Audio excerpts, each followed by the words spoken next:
Good evening, everybody. Welcome to South Wales. Welcome to Swansea, where Norwich City have played a football match and Norwich City have lost a football match. A theme that is becoming all too familiar for those of a yellow and green persuasion. And there were 750 of them in that away end just over there who were rightly absolutely furious by what they had seen today. Norwich City, 23rd in the table, kept off the foot of the Championship table by a club that is literally fighting for its life in administration and is in genuine free fall, although it looks to be probably feeling a lot more positive than things do at Carrow Road at the moment. Do you know, over the last few days, I've had a few moments where I've kind of thought to myself, am I in some? And actually, you're doing a few of these videos. Am I in some sort of parallel universe where actually things aren't as bad as what they've been made out or what they seem to be in my mind? Because I've watched this Norwich team for every minute of this Championship season, and I think probably from game 5 or 6, I was really concerned that actually they didn't have enough in the group. There wasn't enough quality. There was some real tactical issues that meant they were going to be in real trouble this season, and sadly all of those are materialising in terms of the performance levels, the mentality, the softness generally of the group. I think generally you can see it in a team that when you have 4 or 5 games that are generally 50-50, and if you come out of all of those having lost them, as I said in midweek, really, it's a sign of bad teams that find ways to lose games. And yeah, in many ways today, I kind of feel like Norwich have beaten themselves. So it's those feelings, isn't it, of frustration, of anger, and people should be angry, I think, about the way that this has spiralled. The money this football club has spent to be on a run of 6 defeats in 7, of 5 defeats in a row in this league. The first time that's happened since 2016, 23rd in the Championship table, sitting on 8 points, and they will become that visit from Hull next weekend, which is November, isn't it? It's the start of November. So yeah, it's just every metric you look at, every game you watch, it's poor, really. And I'm struggling to create a case to suggest this was anything different. There was anything remotely positive about the way this has happened, because Norwich City, once there's a bit of adversity, once there's an element of pressure being applied to them, they just wilt and they just collapse. And that, I'm afraid, is the sort of team at this level that fall through the trapdoor, and that is firmly where Norwich are this evening. You look at the Championship table; it should not be any more graphic to anybody of any importance that Norwich City are in a relegation dogfight. I stood opposite Liam Manning when Chris Gorham last week asked him about, is this a relegation battle, and the response was a laugh. Having seen him speak down there this evening, there was no laughing. He was saying this is a group that is in a scrap. And hopefully everybody of a Norwich City persuasion is fully aware of what this is at this moment in time. Thankfully, they're 11 games in and there's an opportunity to do something about it. I'm sure lots of people have their own opinions on what that could be, what that should be, what that might be, what that won't be. But this is just a really poor side, and it's a really poor side that isn't getting better, isn't improving. I think often there's a perception that teams as seasons go on get better, and actually a lot of the time that's not the case. And I think the worry for me now is you reach a state of inertia where nothing changes, nothing moves, kind of the heads go in the sand, and there's a feeling maybe that you can just muddle on and that things will get better by themselves. I'm seeing very little, if I'm honest, in this group to suggest that will be the case. It feels a lot of chucking things at a wall and hoping they stick, looking at combinations and hoping they come off. Because Norwich Swansea weren't. I thought it was 2 poor sides, is what I'm trying to say. I don't think they were marginally better, but again, for the second time in a few days, Norwich City have lost to a team that are bang out of sorts, and it's the best gift in the world at the moment. If you're a team that needs a result, needs a victory, needs some points, if you've got Norwich City coming up on your fixture list, you are rubbing your hands together, because the turnovers, the lack of structure, the soft mentality, the way they can see goals, the ease at which they can see chances, is staggering. The fact they can have 60% of the ball as they did for portions of this game and never really look like hurting you or turning you or causing you any problems. They play in front of you, they play to the side of you, and the ball goes out wide and it just kind of dies. It's really alarming, I think, that this team has so little about them in terms of the way that they play. And the head coach Liam Manning can say it doesn't start with structures, but actually I think that turnovers are as a result of a lack of passing options. When you've got Kenny McLean, who's as experienced as they come in this Norwich team, playing a blind pass into the middle of the pitch that gets seized upon, that Vipotnik then produces an unbelievable finish, but he gets stood off. And you've got defenders that don't want to be beaten, but they just give an opportunity and space for a shot, having been obviously outpaced in the first instance in the first half. It's just a mess, isn't it? It's a team lacking confidence, lacking direction, lacking ideas, and lacking results. And that ultimately, that last point is the one that is going to cause Liam Manning, I think, some real bother from here, because and he acknowledges this in this industry as a head coach. You can't really lose 6 games from 7. You can't really oversee the performance levels that he has overseen at Norwich City without some serious questions being asked. And I can totally understand why this fan base is angry. I think again, I've made this point a few times. I don't think it starts and stops with Liam Manning. You look at the way the squad has been assembled. You look at the makeup of it. I just cannot get that £55 million figure out of my head. And you look on this pitch at what is out there, and it is just incredible. I don't really understand where that money has gone in terms of like the players that they've signed. So yeah, it's a mess, really, isn't it? It's an absolute mess. And clearly, with Mark Atanasio beginning to jet over, for him, it's not a case of what to change. It's kind of where do you start, isn't it? Really, in terms of where this club is at this moment in time. Again, they are 23rd in the Championship table. They've got a squad that look really short in terms of mentality, in terms of ability at this level. They've got a head coach that can't get a tune out of them at this current moment in time. They can't keep players fit. They look dead on their backside after 60 minutes in most games. They come out for second halves really poor. Like all of that is I just genuinely don't. Look, I wish I could stand here and offer you. I don't want to be stood here talking every week about Norwich losing games and not playing very well and being in the situation that they are. I want to stand here and talk about some Norwich wins and some good moments and those fans ultimately leaving these places with smiles on their faces, as opposed to what we're getting at this moment in time. They're an incredibly difficult watch.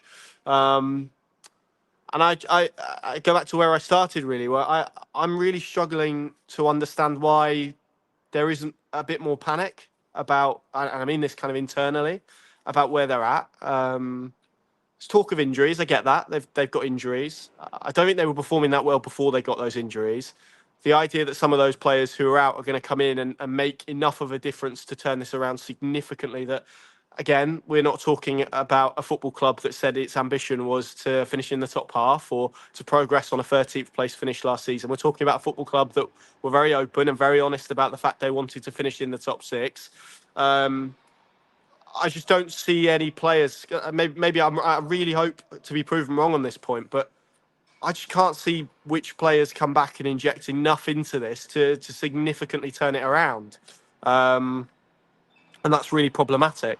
Let's deal with the game then, because I thought maybe I will come on to some positive elements, but for me, I think the first half you can break down into 2 chunks. The first chunk where I think more of the same, Groundhog Day. Norwich lacked structure. They were passive on the ball, had a lot of the ball without doing a lot in it. It was 7 minutes when Swansea took the lead. Stumenic just ran into midfield. Lovely ball, sort of into out of Darling that Vipotnik ran onto. And an absolutely devastating finish from him into the near post to put them ahead. Sorry, I'm dealing with a little bit of a what I hope is the final stages of a cold. So I'm trying desperately not to cough my guts up here. So apologies. Try and bear with me. 1 second. Right. Hopefully that's cleared it. So yeah, that put them 1 ahead. They then hit the post. Ronald standing up, Kenny McLean. They had so much joy on that left side. They were overloading, overlapping. Ronald stands McLean up, cuts inside, hits his shot. Kovacevic makes an excellent save to just push it onto the post.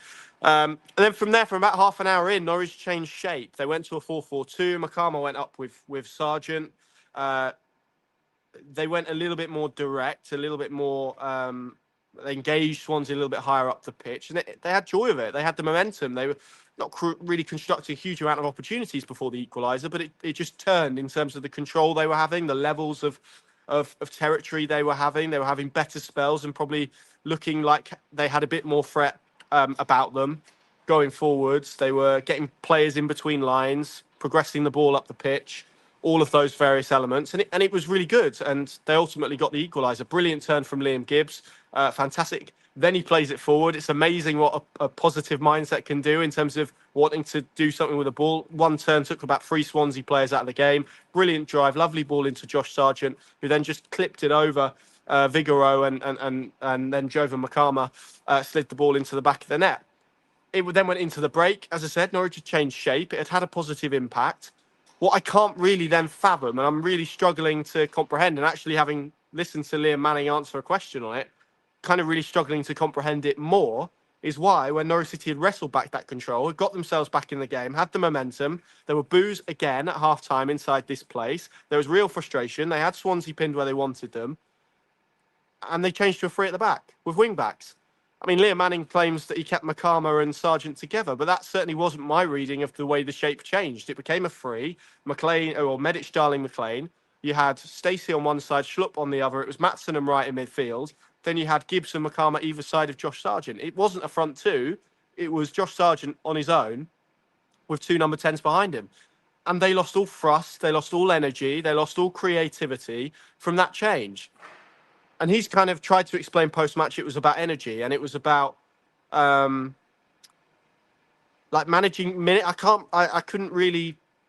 still can't really comprehend why that change was made, because they had the momentum. They were moving in a positive direction. If anyone at half-time, I think in this stadium, you were going to ask who was going to go on and win the game, most people would have said Norwich based on that final 10, 15 minutes of the first half. And then you change shape at half-time. Why? I'm baffled, completely baffled by that. They struggle to keep the ball. It feels to me like when they go to that wing-back shape, as I said, their possession just dies with the wing-backs. They really struggle to create. And Swansea are a really strong team out wide. I don't think it's a huge revelation. You look at the excuse me, you look at the numbers and the data. They like to get players wide. They like to overload. And suddenly they had 2v1 in wide areas, and they had kind of dominance and overloads in the centre of the pitch. I'm really struggling to comprehend why that is the case. And, you know, you go back then to the mistake that led to the second goal. Well, why is McLean playing a blind pass? Because the midfield is emptier than it was, because he didn't have the options, because the pressure was being applied. And, yeah, and then obviously Vipotnik, again, great finish. I don't want to take anything away from him, but for that to be the situation and for that to be how easy it is to construct chances against this Norwich team is just baffling, really, and is a damning indictment of where they are at this moment in time. And then from there, they never really looked like getting back in the game. I can't really remember Vigoro making a save, if I'm honest, in that second half period. Norwich went flat. They went side to side. And that shape didn't change. That 3 at the back shape was one they persisted with until the end of the game. Josh Sargent got replaced. I think Liam Manning said he had a bit of sickness in the week, or was unwell in the week, and he didn't look best pleased to come off. But there were, to be fair, lengthy conversations Manning was having with the head physio, Chris Burton, about, I presume, the minutes and his load. But equally, then it's the optics of, and it was immediately after the goal as well that Sargent was withdrawn. I don't know. Could they have waited 5 minutes? Could they have, waited? And there's always that risk, because, you've criticised them for leaving Diallo on the pitch too long against Wrexham, which contributed to the injury. You then take Josh Sargent off early. Yeah, I don't know. It's a tough one. Yeah, I don't know the answer to that, but I can understand the frustration when you're chasing a goal. And then, of course, you've got Makama, who after 60 minutes in every game, as good as he's been, just looks absolutely shattered. And come the 80th minute, he was on the turf. He had to have gel after about 70 minutes just to try and get, spike the energy levels. Then he went down after 80 and had to come off. Yeah, I mean, they've got an audit at the moment. They've got external people coming in to look at their fitness department. I'm not really sure why that hasn't happened 6 months ago, when they did the review in the summer and seemed to conclude that everyone had the same amount of injuries as they did, which was kind of a baffling, for me, way to look at it. But hopefully now that is now a step to being addressed. So, yeah, game closed out with Swansea keeping the ball in that half of the pitch in the corner, winning, throws and moving up the pitch. And yeah, you have 6 minutes of stoppage time. You expect Norwich to at least apply some pressure to put some balls in the box. They did that towards the end, and the offside flag went up, which is just shocking, really, when you're chasing a game. And Swansea is so deep already. To be offside from that moment is laughable. We had a foul throw from Mateus Criscoran again at a time when they're chasing the game. It's so individual. It's so lacking in quality. I don't think it's effort. I think sometimes you can go, the players aren't trying. I genuinely don't think it's an effort thing. I just think it's quality. I think it's a lack of quality, a lack of structure in moments. As I said, that second half was so strange. It completely killed them. Uh, excuse me, in terms of what they were trying to do and the momentum and energy that they had at that stage and forward momentum. And again, it came after they recognised that and made the change in the first half that gave them more momentum. I baffled, and I'm going to be baffled all the way home to try and dissect why they did it, because it certainly didn't have the desired effect that they wanted. And yeah, now they've got a whole week to stew on it. As I said, Mark Atanasio flying in from the US. I think again from those fans' perspective, they're not going to be asking about what changed. They're going to be asking about the scale of it. I think that needs to come, because as I said, Norwich City are 23rd in the Championship. I mean, let me please get the league table up and try and talk you through the gravity of this situation of where Norwich City are. As I said, 8 points. Sheffield Wednesday, of course, below them, who, as I said, aren't necessarily fighting against relegation. They're fighting for their future. And that is it. That is the only thing at this stage that keeps Norwich City off the foot of the table. You look at the teams around them. You have to go 10 points for Blackburn, and even you got up to 17th now with Derby, who are on 14 points, 6 points ahead. 2 wins to 17th is where Norwich find themselves at this moment in time. 3 wins from 10th, and then if you want to dream about the top 6, 11 points, so 4 wins basically from the top 6. That is where Norwich City are at this moment in time. It's a really grave situation. And like I said, I just feel like I came out of the press conference the other day and was kind of like, wow, does everyone really know what they're in here? Do the players know what they're in? Does Liam Manning know what they're in? Do the ownership know what they're in? Does Ben Napper know what they're in? It's about now, I'm afraid, fighting for every point and for every scrap and accepting the reality of this situation, because Norwich are in real serious trouble. I had Ewan Roberts behind me today, and he turned around, took his headphones off at the final whistle, let out a big exhale, and went, blimey, almost shocked at how poor this Norwich City team is. And for those supporters today, 750 of them, who've made such a long trip from Norfolk, and obviously those who follow at Carrow Road and around the world, it's just not good enough. It's really not good enough. And I'm really struggling to see where and how it changes and how quickly it changes as well. There's a lot of soul searching to do this week. There's a lot for Mark Atanasio to get his teeth into, and it's going to be fascinating to see what outcome, if anything at all, comes out of this week. Obviously, Norwich back at Carrow Road next weekend. If nothing has changed, and if we're seriously going to go to Carrow Road, then you really fear for the atmosphere and for what those fans rightly will want to get across, because it's a shambles. This is a mess, and it's been a mess for a long time now. It's over half a season. I think 24 games, and they've taken something like 18 points, and Jack Wilshere won 4 of those. Staggering, absolutely staggering. Right, we better make the long trip back to Norfolk. Yeah. Dear me. Dear me. Thank you very much for watching. I really want to be positive. I really want to talk about wins and good performances and get nerdy over tactical nuances. I can't do that at the moment. It's bad. It's as bad as I can remember for a long, long time at this football club. And I'm just really sorry for all of those fans out there who are having to endure it, and particularly those who are coming on the road to watch their team give very little. Thank you very much for watching. See you soon.